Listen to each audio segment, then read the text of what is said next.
Kulukutu hey kungena yena ke Nkosi yami uthungo lami ngathi ngiyagula ngathi nginamanga ngathi ngiyagula ngathi nginamanga lami ihlozi linama ngathi ngiyagula ngathi nginamanga ke nilishayeleni izandla 470 something subscribers. Ngiyabonga kakhulu enikwenza kumina ama comments nokungifonela ngiyaposa anifika lapha esigodlweni okwehlukahlukene imhlatshelo sengaze ngayimemezela ngokwehlukahlukana kwayo ukufona ukuthi umuntu mayefona akake fike sesithe kumthintela okunye nokunye efonini sifike sesilungisa lokho nalokho nje. Okay, kodwa ngilana ke unzima okubhekene nje nabantu emhlabeni. Abantu babhekene nezinto eziningi othola ukuthi siyafisa nathi sizinyanga ukungenelela mhlawumbe sikhulume ngazo. Kodwa siyangenelela ngendlela esingenelela ngayo. Kunezinto nje uthola ukuthi zihlupha kakhulu abantu mhlawumbe uthola ukuthi umuntu into yamenza eyingane ebese lokho ekhula nayo. Kunolunye udaba njengengaluzwa ku DJ Sigqemeza ebekhuluma ngomunye usisi nje owathuka ethola ukuthi erapeke bemrape ndawana thizeni eThekwini. Uma ngabe bakhuluma naye ukhosini kodwa futhi manje wabekhuluma naye uma bekhuluma nomama futhi nomama uyangena lapho uyakhuluma nomama. Umama useyalukhuluma udaba ukuthi cha umntwana akuqali ukuthi enukubezeke. Wake wanukubezeka kwaphinda futhi kwaba yinto nje lokhu imlandela ngokunukubezeka lokhu kumlandela nje ukunukubezeka ngokocansi kwagcina sekumenza kwamenzakalisa. So kuningi esiyasikuthole nathi lesigodlweni siyasilokhu sihlangabezana nezinto ezikanjalo. Kunendoda engifuna ukuyifonela la. Doda engifuna ukuyithinda la. Izinto ezikanje ziyadinga ukuthi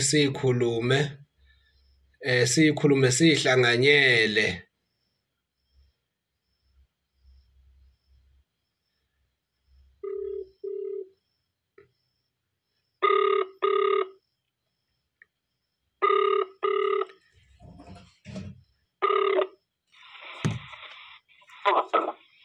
Hey kunjani? Siyaphila njani mkhulu? Hey, ngiyaphila nami wekhehla. Hey, ukhuluma neTLB la eKZN phansi empangeni sesigodlweni sayo nje manje ngamanje la enkanini.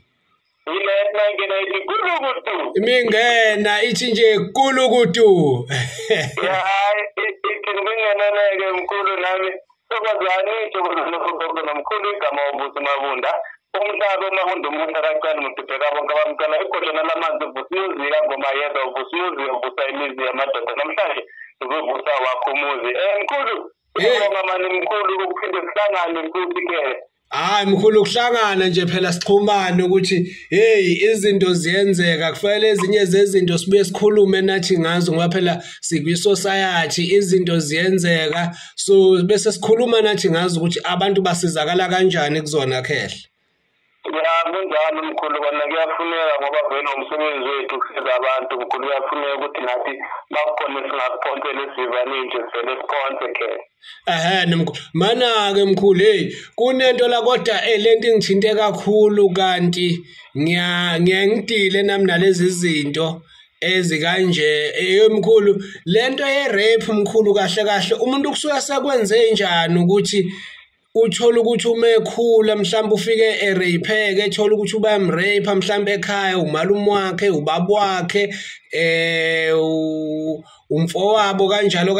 uthothi lento ukhula nayo mkhulu isuke isidalwa inento omkhulu ukuthi igcine sekuyinto nje umuntu esimhlasela noma yinini kancane nje uthola ukuthi sekune rape engathini ukuthi kancane nje siyarapeka yini izinto lezo zinto omkhulu mangase mhlawumbe ukhulume nabalali nababukeli nabalandeli nje bokuhle betho ngo TV. Yebo mkhulu mangibingelele nje emhleni betongo TV mkhulu. Wena khetha kukhona le video engaze ngayenza phambilini ethinta yona indaba ye-rape mkhulu. Le ndaba le indaba ebuhlungu kakhulu wena khetha futhi ke kunzima kakhulu ukuthi umuntu athi azithola ngaphansi kwaleso simo leso bese ke ahambe futhi aphinde ayibhabaze futhi ngoba abanye abantu abasathembi mkhulu ngoba kwesinye isikhathi uzothola ukuthi uyarapiwa then bese ke mawuthi uyabika bese uthola ukuthi akubablima wena bese bathi wena ubugqokeni wena ubuwenzayo uyayizwa lento ngiyayizwa lento mkhulu. Yebo mkhulu manje wena mkhulu lento inzima kakhulu ngokuthi umuntu ugcina sekayifihla lento athi makayifihla kanti bese naye iyamlimaza ngaphakathi mkhulu kodwa mkhulu ukuphendula umbuzo wakho lento ye-rape mkhulu kahle isuke kuyinto kokuqala nje isuke kuyinto nje yomuntu osile kuba khona lo muntu osile bese ufela umntwana wasele wena usisi umuntu omdala ngoba even namanje kenzeka ukuthi abafana bathwele abangaphansi kwalesisakalo mkhulu. Manje wena mkhulu lento ithi maseyenzela uthola ukuthi lowo muntu loyo okurepayo kokuqala wena khetha ushiya umkhokha kuwe ushiya isipidi ushiya isinyama ushiya izinto ezingekho ushiya isidina kuwe mkhulu bese ingako namanje uthola ukuthi lento ithi maseyenzela uthola ukuthi seyenzeka futhi kwesi-2 kwesi-3 kwesi-4 ngoba nawe mhlawumbe usayegodlile noma uyikhulumile kodwa ayikho into eyenzekile noma mhlawumbe oyenzile wena ngokuthi uyisuse mkhulu. Iyazameka ukuthi kahle umuntu mezophumela obala mhlambe kuqala ekhaya ukuthi no kahle ngathola isimo sokudlwengula ngoba nane kahle ugcina sokwazi ukuthi uma ngabe usufike kumelaphi wendabuko iyasebenzeka lento omkhulu abantu abangahlali nayo ibe sifuba sabo iyasebenzeka lento omkhulu. Mkhulu kukhona i-cleansing ekumele uyithole khetha ngoba uzokhumbula ukuthi kwesinye isikhathi umuntu uthi uyakudlwengula lento uyithatha ngenkani ngendlela yena athitha ngayo bese-ke omunye umuntu uzobona same thing le ebonwe yiloya muntu loya bese naye afuna ukuyithatha ngoba kahle usulimele nawe ngoba nedlozi nalo mkhulu kahle uma sekutholakala ukuthi wena uthola ngaphansi ukuthi udlwengulwe mkhulu urepiwe khetha yayizwa le ngiyakuzwa khetha idlozi nalo liyashifta mkhulu lishifta ngoba nalo lisashaqekile ngoba kubuhlungu mkhulu umemeza kubuhlungu konje ngesibhamu konje ngemmese noma ulinyaziwe wangabe usabona ukuthi kwenzakalani wase urepiwe manje bese idlozi nalo liyashifta mkhulu lishifte kuwe kube ngathi nalo liyasaba wena khetha yayizwa lento liyasaba ngoba yenzekile alisenzakalayo ayenzeki kuwe wedwa yenzeka nasengozini ngoba wena uwumuntu uhamba nedlozi la uhamba khona so manje kusho ukuthi mase bayithatha ngenkani lento wena khetha nedlozi nalo bese liyathukwa nalo bese liyesaba manje-ke uzothola ukuthi nawe ngaleso sikhathi leso vele idlozi nalo since nayo lathukwa ngaleso sikhathi leso nanoma ngabe ubani osafuna ukuthi aphinde ayenze lento uvele ayenze futhi mkhulu ngoba nedlozi lisathukile nalo yayibona mkhulu so manje kuyadingeka ukuthi-ke uma sewusela ungaphansi kwaleso simo leso vele uphuthume mkhulu noma ungahamba uyemkhondweni kumfundisi wakho athi ukukhulekela kunikeza amanzi ukukhulekela amanzi ukuthi ugeze noma yebo emva kokuthi mhlawumbe sowuqedile ukwenza lama-rape kit wakhona yabo lama-rape kit wakhona ukuthi esibhedlela mhlawumbe odokotela noma ekliniki bakwazi ukuthi bakusize ukuze bathumele le-evidence nayo yonke lento le abayidingayo bese uyaphuthuma-ke mkhulu uyahamba noma uyenyangeni yakho noma uya kumthandazo noma ungaya kuphi mkhulu endawo uzokwazi ukuthi usizakale khona ukuthi uzokwazi ukuthi mkhulu ugeze uyigeze lento ngoba iwumkhokha ayihlukanga kunejele mkhulu, ayihlukanga kune-miscarriage, ayihlukanga kune-abortion mkhulu, iyafana ke. Izifane nanokuthi mkhulu umuntu uke wabulala umuntu mhlambe let's say uya driving ecar mhlambe ugcina ushayisa umuntu eshone noma ubulala umuntu nje ngesimo esithile. Nanoma ngathi lona iphutha lakho mkhulu, nanoma ngathi ungenzanga ngamabomu, vele kuyadingeka ukuthi uhambe uyolungisa ngoba wena mkhulu njengoba usho ukuthi uma usulimaza umuntu ukhiphile umphefumulo vele ibekiwe nokuthi umphefumulo uphumile ngenxa yakho mkhulu. So kubalulekile ukuthi uhambe nawe ususa nethunzi leli. Manje-ke wena mkhulu khumbula ukuthi umuntu uma kawudlwengula sengikhuluma ngendoda mahambe yodlwengula umuntu wesifazane mkhulu, kwayena lo muntu odlwengulayo usuke anedimoni lakhe mkhulu. So manje le dimoni leli liyobuya lisale kuwe mkhulu, namathunzi wakhe konke lobumnyama wakhe kuyosala kuwe wena kehla ngoba lento uyithathe ngenkani ungafuni uyayizwa. Bese mkhulu kwethi nomunye ofana naye lo uyovela abone yona same thing lento ebonekile ukuthi nangu umuntu ngingayenza lento kakhulu. Yazi mkhulu ngithi mina kuzumntwana umntwana ongadlwengula mhlawumbe ana-7 years ntombazane adlwengule ana-7 years kuyothi laphayana umntwana azihambela esitradini. Ngithi mina umuntu omdala kunakuye abafana abana-20 something years abana-30 bazobe bathi hello buye emntwaneni ona-11 years mkhulu, ngoba lento sebabonile ukuthi ishubheti iyanuka ukuthi vele laphayana kuyangeneka mkhulu. Ngisho nomuntu omdala angavela abuya aphaphathe futhi uzibuza ukuthi hawu kanti manje mina ngaloko ngiphindaphindeka yikungani mkhulu, ngoba lele dimoni laloya muntu loya okudlwengule kokuqala mkhulu lisele la kuwe vele sohamba nobumnyama mkhulu. Uhambe uyesiphophomeni, uhambe uyemfuleni, uhambe mkhulu uyosebenzisa iwatsho ugeze mkhulu, kodwa uma ugeze nesipeyiti phezu kwayo nethuzi leli mkhulu, ngoba ukugeza kuningi mkhulu wena ukugeza akufani mkhulu, ngoba uzoze umuntu athi mina kade ngigeza angazi ukuthi ngigezelani mkhulu, ngoba kahle kahle uma ugeza lento uyigezelayo uyayikhulumisa mkhulu, ngoba everyday uyayikhulumisa mkhulu, usho ukuthi ukhulume phezu kwayo ukuthi ngivala lokhu ngiyakuvala lokhu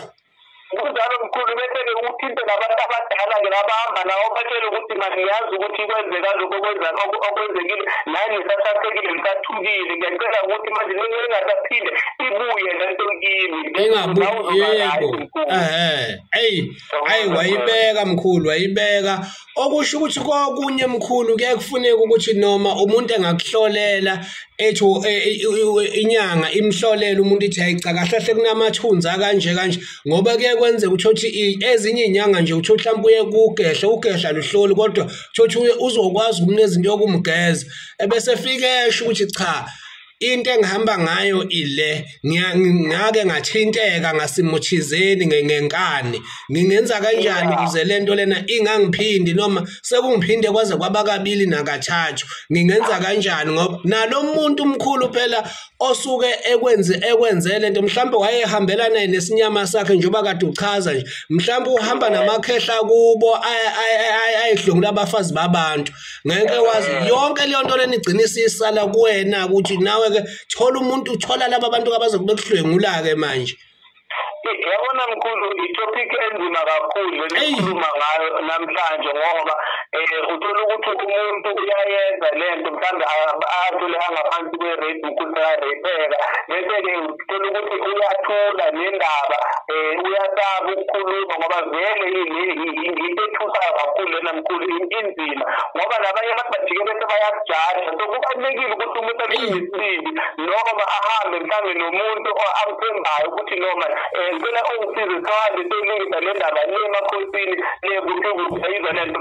ngiyayizwa kahle makafika laphana akhulume mkhulu akhulume angithi lapho sokuyi-one on one mkhulu uwe nanomuntu wakho wenyanga yakho if awumthembi mkhulu hamba ngena ngalo wena vele wena ohamba naye ungene naye bese usho ukuthi ngihamba ngento entosoto beyiphindile lento le ngoba uzothola ukuthi wena mkhulu lento le eyi-rape zilokhu ziphindaphinda kwesinye isikhathi uzothola ukuthi vele ngoba isiqalekiso dala wena mkhulu ngoba uzothola ukuthi lo muntu lona uzebeka nje kanti noma wakhe naye wakwaripeka yebo naye lo mntana lona naye uvele nge-rape yabo iba yitsheli iba umkhokha mkhulu manje ukuze ubaleke kumele igcine ngawe kumele ngoba phela umkhokha uvalwa kumuntu oyedwa ukuze ungadluleli nakwesinye isizukulwane mase umndeni usuthi uyasukuma usuthi hayi asiyivaleni lento iyavaleka futhi ingaphinde yenzeke ivalwe kumuntu oyedwa kunjalo mkhulu kunjalo kubalulekile ke ukuthi ne-history yasemakhaya siyazi mkhulu ukuthi lento lena iyenzeka phambilini uyayibona ngoba uzothola ukuthi mhlambe wena kwaba khona umuntu onthakathayo ekhaya kini wanthakatha ukuthi mina nizohamba nihambe nje vele nibe uduka anifake uduka anifake nje ukuthi nje elizwa ngibulawo mkhulu anifake ibulawo wena kehla yonke into embi izoloko yenzeka kuwe igebengu naziyazila kuwena umuntu yazila kwena umphakathi nakapractice nomphakathi bakhe upracticela kuwe mkhulu yayizolento so kubalulekile wena kehla ukuthi abantu bahambe kwesinye isikhathi bayohlola nalo muntu inkinga ingekho ngoba uzothola ukuthi kwesinye isikhathi masihlola siyithole le ndaba ngithi siyahlola mkhulu yebo mkhulu masihlola siyithole le nto lokuthi yazi kunesehlakalo esizokwehlela wena abantu ngathi namanje ngathi uzothola ungaphansi kwe-rape mkhulu lento abantu abayithathi serious leyo nto leyo mkhulu manje ijike yenzeke mase yenzeka izoyenzeka iphindaphindekile yazi lento wena kehla uzibona ngokuthi umuntu uze intombazana ithi mayikhuluma ithi bangidonsile esigangeni bangidlwemula bathi baqeda ukungidlwemula lana labafana bathi bayabaleka ngathi ngiphumela endleleni mina ngabona imoto ngathi ngicela usizo imoto yangigibeza ngathi wangibuza ukuthi kwenzekile ngathi ngiyambela mina ukuthi bayenze nabafana naye ajika zenzele futhi phezulu lapho mkhulu mkhulu hayi mkhulu ake sithi siyophinda mhlambe sithinta okunye nangelinye ilanga khehla ukutshela abantu nje sikhuluma nomkhulu uVusi Mabunda kodwa usazophinda ezethu ezishwana ukuthi umkhulu uVusi Mabunda sicela utshela abantu khehla ukuthi umkhulu bani utholakala kuphi nini kanjani yebo mkhulu mina nguVusi uMabunda kehla ngiseJimistini ngitholakala ku-084 972 9634 084 972 9634 nginayo i-YouTube channel mkhulu Ingoma Yeza TV Ngoma Yeza TV khona lapha ku-YouTube ngiyacela ukuthi abantu basubscribe umuntu makaqeda ukusubscribe khona la ku-Bethonga TV bese ahambe ayosubscribe kuNgoma Yeza TV hayi bazokwenza njalo mkhulu sayidinga kakhulu support mkhulu ngoba i-support iyona esenza ukuthi nathi sikhuthale ukuthi sisize abantu ngey'ndaba ezinjengalezi ngoba akusiwo wonke umuntu owaziyo mkhulu ukuthi ikhona i-cleansing ye-rape mkhulu umuntu wazi ukuthi waye emaphoyiseni seqedile kanti kusazophinda kumehlakalele futhi siyabonga kakhulu besikhuluma nomkhulu uVusi Mabunda utholakala lapha neGoli endaweni yaseJimistini imuphi umsakazo obuyutholakale kuwona mkhulu yebo